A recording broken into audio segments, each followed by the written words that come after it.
Olá, seja bem-vindo a essa aula onde nós vamos falar sobre ETFs. O que significa ETF? A sigla significa Exchange Traded Funds, que a tradução mais popular ali seria fundos de índices. O que isso representa para a gente? O ETF ele é como se fosse um pacote com várias ações. Então, imagine lá numa cesta básica, você compra um único item, que é a cesta básica.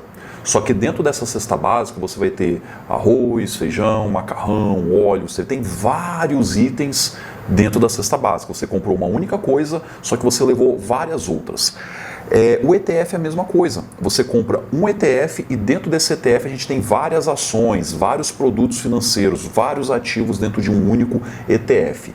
Ok? Então isso que quer dizer o ETF. E geralmente o ETF, ele replica alguma estratégia, não somente em ações, mas tem outros ativos também. Está aqui em ações, mas não é só em ações não. Pode ser em fundos imobiliários, pode ser em criptomoedas. A gente tem ETFs que replicam alguma coisa ali, tá? Algum índice geralmente, beleza? Qual que é a vantagem disso? Alta diversificação. É uma grande vantagem. Então, principalmente para quem não entende muito do mercado financeiro, por exemplo, eu quero ter exposição à Bolsa de Valores brasileira, só que eu não sei qual empresa eu comprar, não sei. Então o que você pode fazer? Você pode comprar um índice, um ETF que replica o índice Bovespa, que o índice Bovespa é constituído pelas maiores empresas do Brasil, cerca de 70 empresas aqui no Brasil. Você consegue comprar um ETF que replica o índice Bovespa. Olha que interessante. Então você tem um único ativo que você comprou, você já tem uma alta diversificação. E aí, como vantagem, você pode ter exposição às empresas, mas também é uma desvantagem, vantagem e desvantagem, porque você vai ter empresas boas e ruins. Você não tem como escolher ali, eu não gosto da Petrobras, eu quero tirar a Petrobras desse ETF. Não dá para fazer isso, você tem que levar aquilo tudo. Mesma coisa da cesta básica, você vai comprar uma cesta básica, você tem que comprar a cesta inteira. Você não vai poder falar assim, eu quero comprar a cesta, mas tira o arroz aí. Não dá, você tem que comprar tudo aquilo, é um pacote. Você comprou o ETF, você está levando tudo, tá? Não tem como mexer naquilo. Então esse é um ponto negativo. Você não escolhe o que está lá dentro, mas também pode ser um ponto positivo, para alguém que só quer ter uma exposição a tal mercado sem mesmo conhecer muito esse mercado. Você acredita que o mercado de ações brasileiro ele vai tender a alta nos próximos anos, então você pode ter uma exposição através dos ETFs que replica o índice Bovespa, é uma alternativa. E o legal é que eles são negociados na Bolsa de Valores da mesma forma que as ações. Lá no Home Broker você consegue comprar os ETFs da mesma forma que as ações. Então até a nomenclatura ali é basicamente a mesma, só muda a terminação. Então você usa a terminação 11. Então nós temos lá 4 letras, mais o 11 na frente, beleza? Outras características ali, uma vantagem, ele tem baixa taxa de administração, ele tem gestão passiva, como que ele só replica um índice, ele não depende de um gestor ficar quebrando a cabeça para ficar vendo se o macro está batendo, quais são as melhores ações, ficar fazendo toda uma análise. Então ele não tem uma equipe muito grande para ficar estudando várias empresas para estar mudando os ativos. Não, ele simplesmente vai acompanhar o índice. O meu ETF ele é 100% o índice Bovespa. Então ele vai acompanhar a mesma proporção do índice Bovespa. Simples assim. Tá? Então o ETF ele possui e quando isso acontece, quando a gente tem uma gestão que acompanha o índice, nós chamamos isso de gestão passiva. E a consequência disso é uma baixa taxa de administração, E o ponto negativo, a gente tem a baixa flexibilidade na escolha dos ativos, porque a gente está comprando aquilo e já está levando tudo que está lá dentro, como eu já comentei. Ele mantém a proporção dos ativos, pois apenas replica o índice. Eu não consigo mexer naqueles ativos que estão lá dentro. Tá? E aqui eu trouxe alguns dos ETFs que são negociados na Bolsa de Valores. há cerca de 2 anos atrás, a gente tinha ali cerca de 10 ETFs que eram negociados na Bolsa de Valores. E por incrível que pareça, hoje nós temos muitos ETFs. Olha só alguns aqui, por exemplo, o BOVA11. O BOVA11 é o ETF que replica o índice Bovespa. Então você vai lá na corretora e compra BOVA11, você está comprando indiretamente cerca de 70 ações aqui do Brasil. Ele está simplesmente replicando o índice Bovespa. Então é uma cesta de ações que você está levando.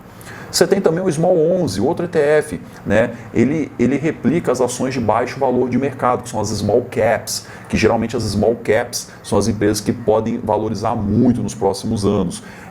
Por que a gente pensa dessa forma? Porque é mais fácil uma empresa que dobrar de tamanho quando ela é barata, quando ela tem um valor de mercado baixo. Por exemplo, uma empresa que vale R$1 milhão, é mais fácil ela valer R$2 milhões, do que uma empresa que vale 1 bi valer 2 bi, né? Veja que, ela tem que ganhar 1 bi para se transformar em 2 bilhões de reais. Já enquanto uma empresa que, para passar a valer 2 milhões de reais, ela precisa ganhar apenas 1 milhão de valor de mercado, é um valor muito menor. Então as small caps são aquelas empresas que têm um baixo valor de mercado. Tá? E aí elas podem ter um grande potencial de valorização. Não quer dizer que elas vão ter, mas elas podem ter um poder de valorização maior do que as empresas empresas já consolidadas, já muito grandes. Mas, na prática, muitas vezes isso também não é representativo, porque a gente vê lá, por exemplo, a Apple, né, batendo $1 trilhão de valor de mercado, algo absurdo, né? Então, para quem pensava que uma empresa passar de 10 bi para 100 bilhões não iria acontecer, a gente está vendo ali a Apple batendo $1 trilhão de valor de mercado, né? Então é meio até mesmo assustador. Nós temos lá o IVVB11, que ele replica o índice S&P 500, então você quer ter uma exposição no dólar através das ações americanas? Olha que interessante, você tem o IVVB11 que é negociado na Bolsa de Valores brasileira. Então a gente consegue comprar o IVVB11, automaticamente nós estamos levando as 500 maiores empresas dos Estados Unidos através desse ETF.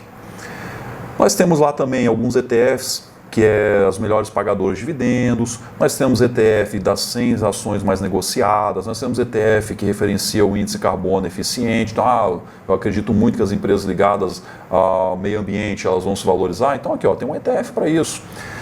Nós temos ETFs de renda fixa, como o Fixa 11, o IMAB 11, e nós temos uns ETFs mais novos que eu tentei trazer aqui, que é, por exemplo, o Gold 11, que ele replica o ouro basicamente. Você pode comprar o ouro como se fosse através de um ETF, indiretamente em um ETF, ele vai estar replicando ali a cotação do ouro. A gente tem o BIT 11, o ETF muito novo, quando comparado a essa gravação do vídeo aqui, ele replica um índice, o Hashdex Nasdaq Bitcoin, que é um índice do Bitcoin. Então ele vai acompanhando o preço do Bitcoin. Olha que interessante, você não precisaria nem abrir uma conta numa corretora, comprar as criptomoedas por lá, dá para comprar indiretamente Bitcoin através de um ETF. Olha que interessante, né? Claro, você paga uma taxinha por ano pela essa taxa de administração pro gestor, né, do fundo ali, para a equipe conseguir fazer tudo isso funcionar, porque envolve uma logística complexa, né? Imagine, enquanto tem gente comprando ETF, a gestora desse ETF, ela precisa estar comprando lá os bitcoins. Enquanto tem gente vendendo, ela precisa estar vendendo esses bitcoins. Então envolve uma logística sofisticada ali. Então, muito interessante aí também essa possibilidade de você comprar com uma puta simplicidade criptomoedas indiretamente através do ETF. Muito legal, tá? Quando eu comecei a investir não existia isso não, tá? Nós também temos um pro Ethereum, o Ethereum está em alta, né? Esses contratos inteligentes que tanto se fala, o metaverso, tudo vai ser realizado na rede do Ethereum, no blockchain do Ethereum. Então o Ethereum ele é a base de tudo isso. Então por isso que o Ethereum está tendo até uma valorização superior ao Bitcoin. E devido a essa crescente procura pelo Ethereum, também foi criado aí um ETF exclusivo para o Ethereum. Nós também temos um ETF para uma carteira de criptomoedas, onde o maior peso é para o Bitcoin, que é esse Hash 11, foi o primeiro ETF de criptomoedas que surgiu aqui no Brasil. E ele, a maior parcela dele é Bitcoin, tem uma parcela significativa de Ethereum, e algumas outras criptomoedas, mas umas 5 criptomoedas ali nesse índice. Tem como você procurar esse índice aqui e verificar quais são a carteira ali. Então você compra esse Hash 11, por exemplo, e você está levando um pacote de criptomoedas. Nós temos também o China 11, olha que interessante. Acredito que no mercado chinês é o que está crescendo bastante. Então você pode comprar lá, você pode ter uma exposição à China através de um ETF. Eu não sei quais são as melhores empresas da China, nem conheço a China direito, então eu vou comprar um pouco de empresas que tem lá. Pronto, o China 11 ele vai replicar um índice da China, como se fosse o índice Bovespa aqui do Brasil, a gente tem lá o índice na China, que é esse índice MSCI China. E a gente tem a lista completa no site da B3, tá? Então tem muito mais ETFs. Como eu falei, quando eu comecei tinha apenas uns 10 ETFs, né? Quando eu comecei não, né? Há uns 2 anos atrás tinha só uns 10 ETFs. Acho que um ano atrás, tá? Tinha só uns 10 ETFs. E hoje a gente tem lá, quando eu gravei aqui, tinha 3 páginas de ETFs, tinha bastante coisa. Então digita aí no Google B3 ETFs, que certamente você vai conseguir acessar a lista ali completa de todos os ETFs que tem lá na B3. A gente tem ETF para a Europa, para a Ásia, enfim, a gente tem muitos ETFs hoje em dia. Tá? Então, para você que é investidor que quer ter uma exposição sem conhecer muito aquele mercado ou quer ter uma certa simplicidade, o ETF é um bom caminho. Eu mesmo já tive durante anos o IVVB11, foi antigamente era mais difícil você investir no exterior diretamente, então investir via IVVB11 era uma excelente ferramenta, né? Claro, conforme eu fui me aprimorando, eu fui optando por migrar e investir diretamente, mas é uma forma muito interessante, tá? Então ETFs, por incrível que pareça, tem grandes investidores que é muito adepto dos ETFs e utilizam os ETFs, então é interessante você ver se faz sentido para você, para poder investir ou não no ETF, ver se também ele compõe, porque o ideal é a gente compor uma carteira de investimentos. Então, eu quero ter uma reserva de valor, será que eu tenho ouro, Bitcoin, será que eu tenho os dois? Mas para comprar ouro eu consigo comprar facilmente. Então, às vezes não vale a pena você ter um ETF, o ouro seria difícil de estar realizando a negociação, porque o contrato de ouro, ele tende a ser muito alto, tá? Então, você conseguir negociar ouro na Bolsa de Valores, você precisa ter uma negociação considerável. Então, às vezes, um ETF, né, às vezes tem ETF ali custando R$10, R$50, R$100. Então, você tem uma acessibilidade melhor nesse tipo de investimento. Ok? Então, é isso sobre ETF, né? Finalizamos essa aula por aqui e espero você na nossa próxima aula.